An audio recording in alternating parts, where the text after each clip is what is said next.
Bonjour chers frères et sœurs de l'église de l'île Jésus. Nous sommes aujourd'hui le jeudi 7 avril 2022 et nous reprenons l'enregistrement des capsules quotidiennes que nous avons interrompues pendant 2 jours puisque nous avons assisté à la pastorale provinciale de nos églises qui s'est déroulée à Bromont. Lundi dernier, nous avons terminé la méditation de l'évangile de Matthieu. Aujourd'hui, nous allons débuter celle du livre de l'Exode.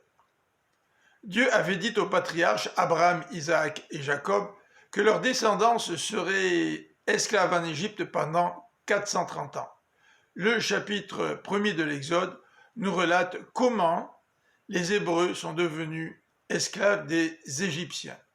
En effet, les enfants de Jacob, après la mort de son fils Joseph, sont devenus de plus en plus nombreux et les Égyptiens décidèrent d'en faire leurs esclaves pour construire des villes et travailler dans les champs.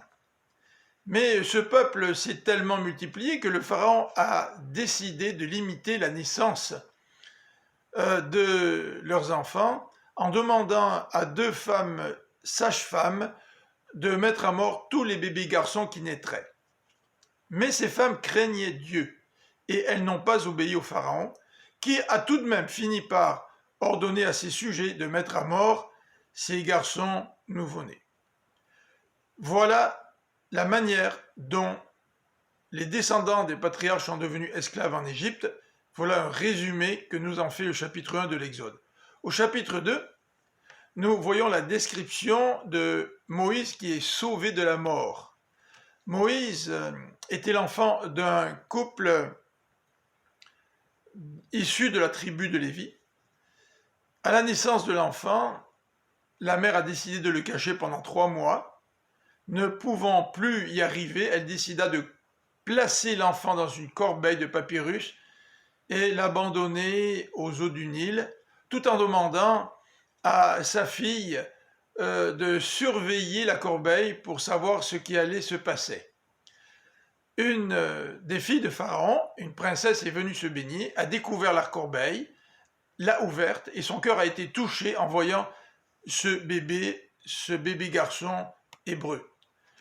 La sœur du bébé s'est approchée de la princesse en lui demandant si elle avait besoin d'une nourrice pour pouvoir nourrir l'enfant.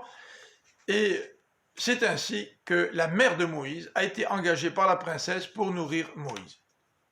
Dans les versets suivants du chapitre 2, c'est-à-dire des versets 11 à 14, nous voyons Moïse qui veut agir comme libérateur et juge. Il a grandi. Il voit un Égyptien en train de frapper un de ses frères, un Hébreu. Il décide d'intervenir, tue l'Égyptien et l'enterre.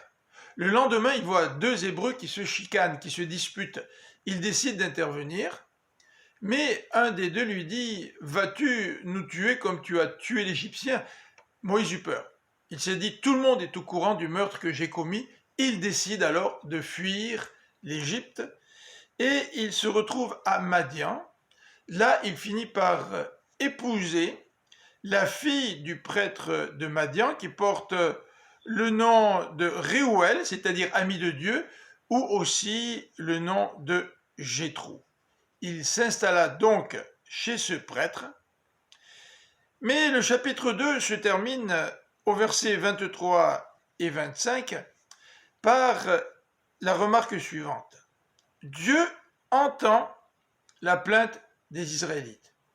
Et Dieu se souvient de l'alliance qu'il avait faite avec Abraham, Isaac et Jacob. Dieu va intervenir. Dieu va délivrer le peuple de l'esclavage. C'est ce que nous allons regarder dans les jours suivants. Je vous souhaite une bonne fin de journée, que Dieu vous bénisse.